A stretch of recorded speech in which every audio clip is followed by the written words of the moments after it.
The most powerful person in any room is almost always the one who needs the least to happen next. Not the loudest, not the one with the best comeback ready. The one who can let a moment sit there, unfinished, and feel nothing about it, while everyone else in the room is quietly suffocating. Let me show you how quietly. A few years ago, a research team ran an experiment that should have been the most boring study ever designed. They put ordinary people, one at a time, in a plain room. No phone, no book, no window. Nothing to look at and nothing to do. Just a chair and 15 minutes alone with their own thoughts. The only other object in the room was a small device that delivered a real electric shock. Not a metaphor, a genuine, painful jolt. And every person had already tried it once, before the clock started. And every person had said the same thing afterward, that they would pay money out of their own pocket to never feel it again. Then the researchers left them alone, with their thoughts. And with the button. 67% of the men shocked themselves. On purpose. 25% of the women did it too. Given the simple choice between sitting quietly for a few minutes and electrocuting themselves, a huge number of people chose the electricity. Because doing nothing, it turned out, was the more unbearable option of the two. Now here is the part you don't want to hear. You would have pressed the button. You want to believe you'd be the calm one in that chair. You wouldn't be. You've already failed the same test a dozen times today and you didn't even notice. The silent elevator where your hand went to your phone before the doors had closed. The pause in a conversation that you rushed to fill because a few seconds of quiet felt like a threat. The message you over-explained. The question someone asked that was really a trap and you answered it anyway because saying nothing felt impossible. Every one of those was the same reflex. The inability to sit inside an empty moment and let it stay empty. It feels like normal restlessness. It feels like just being a person. It is also the exact reflex that makes you easy to read, easy to rattle, and easy to beat. So for the next 20 minutes, I'm going to show you what is actually happening inside a brain that can't tolerate stillness. Why that one weakness hands every advantage in the room to the single person who doesn't share it. And the one move available to you that looks like nothing, costs you nothing, and works like a weapon. I'll give it to you near the end as a single instruction, and once you own it, no one runs this play on you again. Stay with me, because there's also a way to do all of this wrong. A version of calm that quietly broadcasts the opposite of power. And most people never figure out which one they're actually running. Start with that room, because the science only matters once you can see it happening to a real person. The study was published in the year 2014 in the journal Science by a team led by a psychologist named Timothy Wilson at the University of Virginia. They ran it 11 different ways, and the core finding held every single time. People did not enjoy being alone with their thoughts. They rated it as worse than doing almost any small chore you could hand them. And when the only available activity was hurting themselves, a stunning number of them reached for it. Sit with what that actually means. The discomfort of an unoccupied mind was strong enough to override physical pain. Not boredom. Pain. Their own thoughts were the thing they were trying to get away from, and a jolt of electricity was the nearest exit. You have that same room inside your head. You just usually have a phone in your hand to keep the door shut. So what is the brain doing in that empty room that's so intolerable a person would rather be shocked than sit in it? There's a name for it. In the year 2001, a neuroscientist named Marcus Raichle at Washington University in St. Louis identified a network in the brain that behaves in a strange way. It goes quiet when you're focused on a task out in the world, and it switches on the moment you stop. He called it the default mode network. The default. It's the place your brain goes when there is nothing else to do. And the default mode is not rest. When that network comes online, the mind turns inward and starts generating thought about one subject above all others. You, your past, your future. The conversation that didn't go your way. The thing you should have said. The version of you that the people around you might be seeing right now. For some people, that inward turn is fine. For most, it isn't. A separate line of research, including work out of that same university in 2009, has linked an overactive default mode network to rumination. The looping, self-focused, mostly negative thought that you can't seem to switch off once it starts. So when the room finally goes silent, this is what comes up the stairs to meet you. Not peace. The replay. That is the uncomfortable read on the shock button. Those people weren't escaping boredom so much as escaping themselves. Now lift this out of the lab and set it down where you actually live. In an argument, in a negotiation, in the silence after you've said your number and the other side hasn't answered yet, in the pause where someone is waiting to see if you'll fold. Here is what you now know that they don't. Everyone you will ever go up against is carrying that same room around inside their skull, and they are quietly terrified of being left alone in it. Which means the most ordinary thing in the world, a stretch of quiet, a question left hanging, a situation that just sits there unresolved, is to their nervous system a small emergency. And they will do almost anything to make it stop. There's a study from the University of Chicago, run by a researcher named Christopher C. in 2010, with a name that tells you everything: idleness aversion. He found that people will invent reasons to stay busy rather than sit still, even when the busyness is completely pointless, and that the thinnest possible excuse is enough to trigger it. Give someone the flimsiest justification to do something, anything, and they take it, and they feel better for having done it. Not because the action helped, because the stillness hurt. So watch what the person across from you actually does the moment a silence opens up. They don't strategize, they reach for relief, they fill the gap. And whatever they put into it, understand that they did not choose it with a clear head. They chose it to make the quiet end.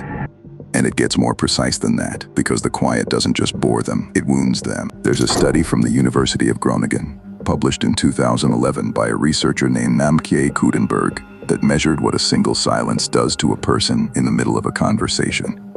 The silence they used was tiny, just 4 seconds. Hold on to that number, because in a few minutes it's going to matter more than you'd think. In their setup, a pause of about 4 seconds was enough to leave people feeling rejected.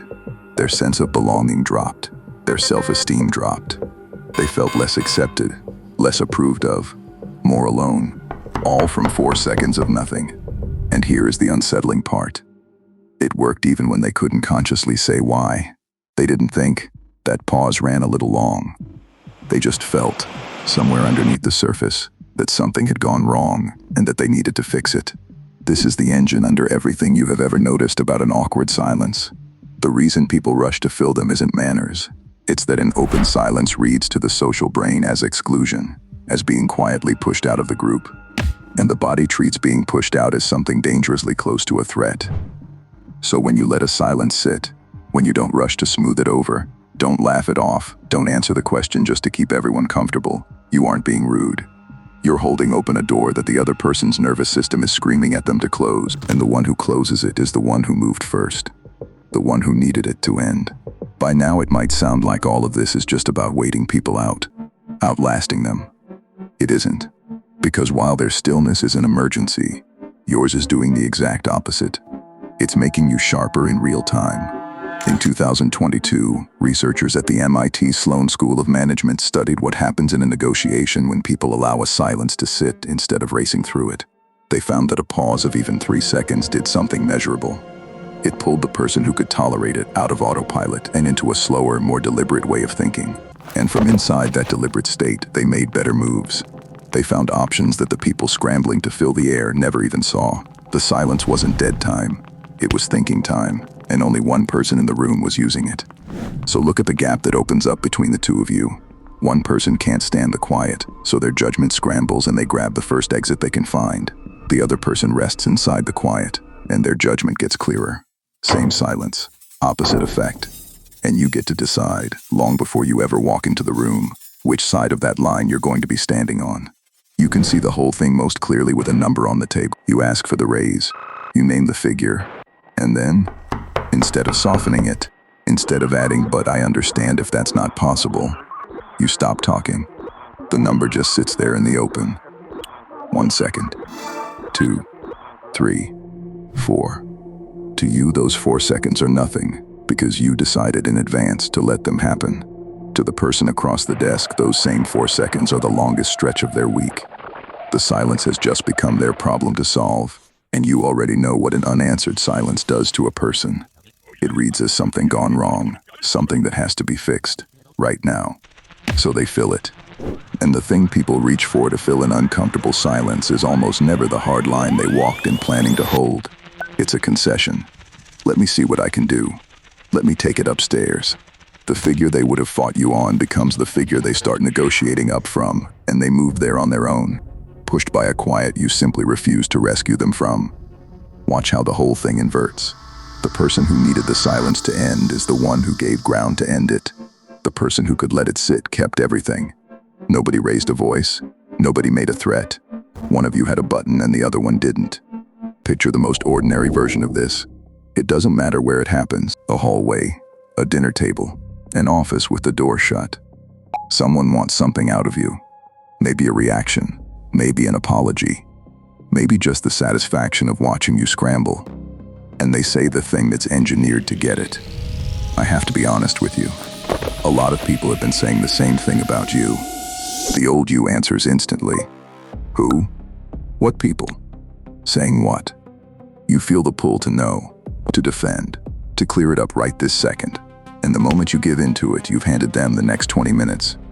You're chasing a ghost they invented, and they're the one holding the wheel. The new you does something that looks like nothing at all. You hold their eyes. You let the sentence land, and you let it just sit there, unanswered, for 1, 2, 3 seconds. You don't fill it, and you watch what that silence does to the person who threw it, because they cannot hold it either. The silence they opened is now their problem, and they are sitting in the same bare room you heard about a minute ago, with the same button in reach. So they reach for relief. Not a clever follow-up, just relief. A small nervous laugh. A quick forget I even said anything. A swerve onto some unrelated subject. Anything to get noise back into the air. None of it was planned, and that is exactly the point. That is idleness aversion, firing in real time. The default mode network flooding the empty space you refuse to fill for them. And every scrap they throw into that space hands you something. How invested they actually were. How thin the "it's not me" framing always was. Who they are the moment the script stops working. You didn't pry any of it loose. You left the room empty, and a mind that cannot stand an empty room furnished it for you. Here's where almost everyone who hears this gets it wrong, and the mistake quietly undoes all of it. They hear "don't react," and they decide the goal is to look calm, so they perform it. Jaw set, eyes hard, arms crossed, saying nothing, but radiating "I am not reacting to you" so loudly that it fills the entire room. And they think they've won, because their mouth stayed shut. They haven't won anything, because that isn't stillness. That is effort, and effort shows. Everyone in the room can see the cost of a jaw held that tight, and they read it instantly. This got to you. You're not unbothered, you're bothered and holding it down. And what it does to you is worse than how it looks, because remember what's running underneath. That default mode network is still going. Clamping your face shut on the outside does nothing to the storm on the inside. You've only pressed a hand over its mouth. So the whole time you're performing calm, you pay the full price of the agitation. You get none of the clarity, and you broadcast the strain anyway. Real stillness is not a face you make. It's the genuine absence of any need for the moment to resolve. It's being honestly fine if the silence never ends, if the question never gets answered, if you walk out of the room without the last word. And here is the uncomfortable truth that separates the two. You cannot fake your way there from the outside in. You can't clamp your jaw and hope the inside catches up. It runs the other direction. You have to be able to sit in the empty room, the real one, the one inside your own head, without reaching for the button, before you can ever sit calmly in a room across from another person. The one who can do nothing to others first learned how to do nothing with themselves. And before I give you the actual move, understand how rare this has become, because the rarity is the whole reason it works, and it means the bar is far lower than you fear. You are surrounded by people who have spent years training themselves to never be alone with their own minds for even a moment. Every silence gets filled with a screen, every line at the store, every red light, every gap between one task and the next, filled instantly, without a thought. They haven't built up a tolerance for stillness. They've built the exact opposite. They've taken a mild discomfort and turned it into something they genuinely cannot sit through. The same way Wilson's volunteers at the University of Virginia couldn't sit through 15 minutes without reaching for the shock, which means the bar to become the calmest person in almost any room is far lower than you think. You don't have to become a monk on a mountain.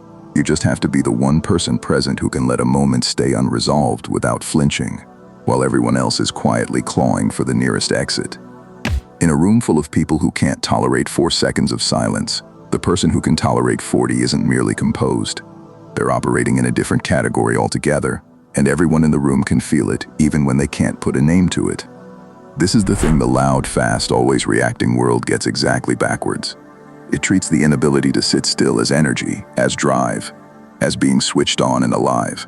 It isn't any of those things. It's a leash, and the person holding the other end of it is whoever in the room is comfortable doing nothing while you can't. So here's the move I promised you, the one that looks like nothing. The next time someone comes at you for a reaction, and someone will, maybe before this day is even over, you do exactly nothing with it. Not the big reaction, not the small one either, not the tight little defensive smile, not the one clever line you let yourself fire off as a treat. You let their words arrive, and you let them sit there in the open air, unanswered, for a few seconds longer than is comfortable. You hold steady. You stay genuinely unbothered. Not frozen, not stewing, just unhurried, like a person with nowhere else they need this to go. And then you pay attention to what the quiet does to them. The shift in the eyes, the voice climbing half a step higher, the next sentence they didn't have to say, the walk back, the over-explaining, the slightly too eager attempt to make everything comfortable again. None of that is you doing something to them. It is simply a mind that cannot bear an unfilled silence, rushing to close the one you left open. The information it spills, the moment it hands over, the ground it gives up, you pried none of it loose. It fell into the empty space, because they could not leave the empty space alone. And you could. That is the entire weapon. It isn't a comeback.